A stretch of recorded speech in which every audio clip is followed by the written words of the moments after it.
제 24장. 또 모세에게 이르시되 너는 아론과 나답과 아비후와 이스라엘 장로 70명과 함께 여호와께로 올라와 멀리서 경배하고, 너 모세만 여호와께 가까이 나아오고 그들은 가까이 나오지 말며 백성은 너와 함께 올라오지 말지니라. 모세가 와서 여호와의 모든 말씀과 그의 모든 율례를 백성에게 전하매 그들이 한 소리로 응답하여 이르되 여호와께서 말씀하신 모든 것을 우리가 준행하리이다. 모세가 여호와의 모든 말씀을 기록하고 이른 아침에 일어나 산 아래 제단을 쌓고 이스라엘 12지파대로 12기둥을 세우고 이스라엘 자손의 청년들을 보내어 여호와께 서로 번제와 화목제를 드리게 하고, 모세가 피를 가지고 반은 여러 양푼에 담고 반은 제단에 뿌리고 언약서를 가져다가 백성에게 낭독하여 듣게 하니 그들이 이르되 여호와의 모든 말씀을 우리가 준행하리이다. 모세가 그 피를 가지고 백성에게 뿌리며 이르되 이는 여호와께서 이 모든 말씀에 대하여 너희와 세우신 언약의 피니라.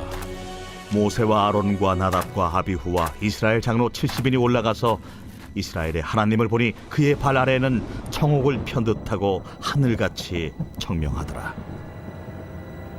하나님이 이스라엘 자손들의 존귀한 자들에게 손을 대지 아니하셨고 그들은 하나님을 뵙고 먹고 마셨더라. 여호와께서 모세에게 이르시되 너는 산에 올라 내게로 와서 거기 있으라. 네가 그들을 가르치도록 내가 율법과 계명을 친히 기록한 돌판을 네게 주리라. 모세가 그의 부하 여호수아와 함께 일어나 모세가 하나님의 산으로 올라가며 장로들에게 이르되 너희는 여기서 우리가 너희에게로 돌아오기까지 기다리라. 아론과 훌이 너희와 함께 하리니 무릇 일이 있는 자는 그들에게로 나아갈지니라. 모세가 산에 오르매 구름이 산을 가리며 여호와의 영광에 시내 산 위에 머무르고 구름이 엿새 동안 산을 가리더니 일곱째 날에 여호와께서 구름 가운데서 모세를 부르시니라. 산 위에 여호와의 영광이 이스라엘 자손의 눈에 맹렬한 불같이 보였고 모세는 구름 속으로 들어가서 산 위에 올랐으며 모세가 40일 40야를 산에 있으니라. 여러분 반갑습니다. 오늘도 큐티로 여는 기막힌 하루입니다. 출애굽기 24장 1절부터 18절 말씀 우리가 준행하리이다. 1절에서 2절까지의 말씀은 모세와 아론과 나답과 아비후와 이스라엘 70명의 장로들이 여호와께 올라와서 그들은 멀리서 경배하고 모세만이 홀로 여호와께 가까이 나아오는 말씀입니다. 즉 다른 사람들은 멀리서 경배했고 백성들은 아예 올라오지도 못했습니다. 3절부터 12절까지의 말씀은 여호와께서 이스라엘과 세우신 언약을 말하고 있습니다. 이 언약은 모세가 백성들에게 여호와의 모든 말씀과 모든 율례들을 전하는 것으로 시작합니다. 거기에 대해 백성들이 한 목소리로 콜 에하드라고 합니다. 여호와의 명하신 모든 말씀을 우리가 준행하리이다 라는 뜻이죠. 이것은 계약 체결을 위해 준비입니다. 계약을 체결하기 위해서는 백성들이 하나님께서 그 계약 가운데서 무엇을 요구하시는지 그리고 무엇을 약속하시는지를 알아야 하고 그들도 또한 하나님께서 요구하시는 것을 다 이행하겠다는 의사를 밝혀야 합니다. 계약 그 자체는 모세가 여호와의 모든 말씀들을 공식적인 기록으로 보존할 목적으로 언약서에 기록하는 것으로 시작이 됩니다.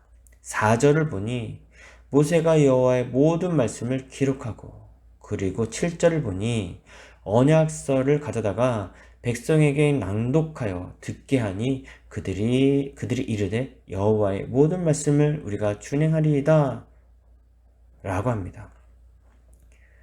8절을 보니 여호와께서 이 모든 말씀에 대하여 너희와 세우신 언약의 피니라 라고 합니다.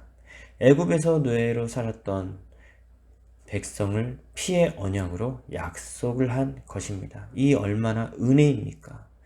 노예에서 구원하시는 하나님을 볼 수 있습니다. 그리고 9절과 10절에 모세와 아론과 나답과 아비후와 이스라엘 장로 70인이 올라가서 이스라엘의 하나님을 보니 언약의 피로 그들 자신을 성별하였기에 이스라엘 사람들은 이제 산에 오를 수 있는 자격을 갖춘 것이죠. 그리하여 거기서 이스라엘의 하나님을 배웠고 계약의 음식을 나눌 수가 있었습니다. 물론 백성 전체가 그랬던 것은 아닙니다. 실제적으로 수많은 백성 전부 계약의 음식을 나누는 것은 불가능했을 것이고, 다만 백성들의 대표자들, 즉 아론과 나답과 아비후와 70인의 장로들이었다는 것이죠. 그들은 장차 제사직으로 선택될 것을 가리켰으며, 제사직을 가진 자들은 여호와와 백성들 사이를 중개하는 위치를 갖게 되는데, 그 직무에 대한 준비가 여기서 이루어지고 있는 것입니다. 그들은 하나님을 보았다 라고 한 것은 적절히 잘 제시된 것으로서 비로소 이스라엘의 하나님이 되었기 때문이죠. 그리고 11절에 하나님이 이스라엘 자손들의 존귀한 자들에게 손을 대지 아니하셨고 하나님은 애굽을 공격하였습니다. 하지만 그들은 공격하지 않았습니다. 그들은 하나님을 뵙고 먹고 마셨더라. 즉 하나님께로 가까이 나갔다라는 것이죠. 모세는 하나님의 모든 말씀을 기록하고 백성들에게 낭독하여 말씀을 읽고 기억하도록 했습니다. 우리는 이 세상에서 생을 마치고 천국에 갈 때까지 하나님의 말씀을 낭독하고 기억해야 합니다. 우리들은 죄인입니다. 그러나 그 죄에서 구원하시는 분이 하나님이십니다. 매일 하나님의 말씀으로 거룩해야 하며 우리가 하나님의 자녀라는 것을 기억해야 합니다. 죄인이기에 하나님이 필요한 것이죠. 혹 우리가 죄인이 아니라면 하나님도 필요 없는 것입니다. 여러분들은 죄인입니까? 죄인이 아닙니까? 저는 죄인입니다. 그러기에 제 인생에 하나님이 빠지면 한순간도 살 수가 없습니다. 살아갈 용기조차 없는 인생이죠. 저는 올림픽 기념관에 있는 구내식당을 자주 이용합니다. 점심시간이 되면 긴 줄이 있고 저도 줄을 서서 기다립니다. 근데 어느 날 바로 제 앞에 어떤 아주머니께서 자리를 맡아놓고 뒤늦게 온 일행 2명을 본인 자리 앞으로 인도하는 거예요. 한마디로 2명이 새치기를 한 것이죠. 처음 저는 별 반응 없이 그러려니 했습니다. 그리고 뒤에 줄을 선 사람들도 아무런 말이 없었어요. 근데 문제는 줄이 길었다는 거예요. 제가 좋아하는 감자 샐러드와 비엔나 소세지가 바로 제 앞에서 딱 떨어진 겁니다. 저부터 그 반찬을 못 먹게 된 것이에요. 쪼잔하게도 저는 그것에 분노가 일어났습니다. 2명이 내 앞에 새치기만 안 했어도 먹을 수 있었는데 말이죠. 그 분노는 제 앞에 자리를 맡아놓은 아주머니와 새치기를 한 2명에게 분노가 일어났죠. 물론 겉으로는 아무 말도 못하고 속으로 화를 내고 있었다는 것이죠. 그 후에 새치기를 한 사람이 보이면 분노가 일어나는 거예요. 그러나 아무 말 없이 그냥 속으로 분노가 일어난 것이죠. 가끔 새치기를 하는 사람들이 있는데 주위에서 아무도 말을 안 하는 겁니다. 그러니 저도 속으로만 화가 난 것이죠. 근데 어제였습니다. 어제도 점심시간에 줄을 서서 기다리고 있었는데 바로 제 앞에 어떤 아주머니께서 또 자리를 맡아놓고 늦게 온 1명을 앞으로 인도하는 거예요. 너무 화가 나서 저도 모르게 저게 뭐 하는 짓이야? 라고 말이 나왔어요. 말하고 나서 제가 얼마나 창피한 줄 아세요? 주위에 아무도 말하는 사람이 없었는데 저 혼자 말한 것이에요. 물론 제 앞사람만 들을 정도로 작은 목소리였어요. 근데 몇 분 정도 더 있다가 또 한 명이 오는 거예요. 앞서서 새치기 한 그 한 사람과 일행인 듯 너무 자연스럽게 또 앞으로 가는 거예요. 그런데 제 앞에 있던 자리를 미리 맡아놓은 아주머니께서 자기 일행에게 뒤로 가서 줄 서라 고 말하는 거예요. 제가 말한 것을 들었다는 것이죠.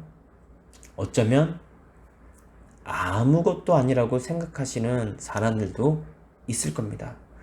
그러나 제가 그런 말이 나온 것은 선한 의도가 아니었다는 것이죠. 내 안에 참지 못하는 화로 인해서 나온 말이라는 것이죠. 아마 예전 같으면 당연한 것이고 새치기를 한 사람이 더 나쁜 것이니 나는 아무런 잘못이 없다 라고 저는 인정을 했을 거예요. 그러나 내가 그런 말을 했다는 게 중요한 게 아니라 내 안에 분노가 일어났다는 것이 중요하다는 것입니다. 제가 하나님의 말씀을 낭독하지 않고 기억하지 않았다면 내 안에 분노가 생겼다는 것을 민감하게 받아들이지 못했을 겁니다. 우리의 작은 것까지 민감하게 받아들이는 것은 좋은 일입니다. 그것은 내 안에 주님이 있다는 증거가 됩니다. 어제의 일로 인해 저는 누군가가 새치기를 해도 내 안에 분노가 일어나지 않도록 기도하고 있습니다. 그리하여 우리는 매일 하나님의 말씀을 낭독하고 기억해야 합니다. 질문해 보시죠. 하나님께서 자격 없는 나를 자녀 삼아 주신 것을 믿습니까? 매일 하나님의 말씀을 낭독하고 기억하고 있습니까? 나의 작은 것까지도 민감하게 받아들여 하나님께 회개하고 있습니까? 그래서 우리들은 하나님이 필요한 것입니다. 우리들은 하나님 없이 살 수 없다는 것을 고백해야 합니다. 오늘의 보석 상자입니다. 나에게 주어진 지금의 사건, 물질적 고난, 남편의 외도, 아내의 외도, 자녀의 고난, 부모의 고난, 직장의 고난은 내 죄를 보고 회개하게 하시기 위해 주신 사건들입니다. 아멘. 기도하겠습니다. 주님, 때로는 귀찮고 게을러서 하나님의 말씀을 낭독하지 않고 기억도 못해 까먹습니다. 어떤 사람은 그런 것까지 신경 쓰면 어떻게 사냐? 라고 생각할 수도 있지만 나의 작은 부분까지도 민감하게 받아들여 회개할 수 있으니 감사합니다. 우리 안에 주님이 계시니 너무 감사합니다. 주님 없이 살 수 없는 인생이 되게 하시고 더욱더 주님을 구하는 인생이 되게 하옵소서. 예수님의 이름으로 기도합니다. 아멘.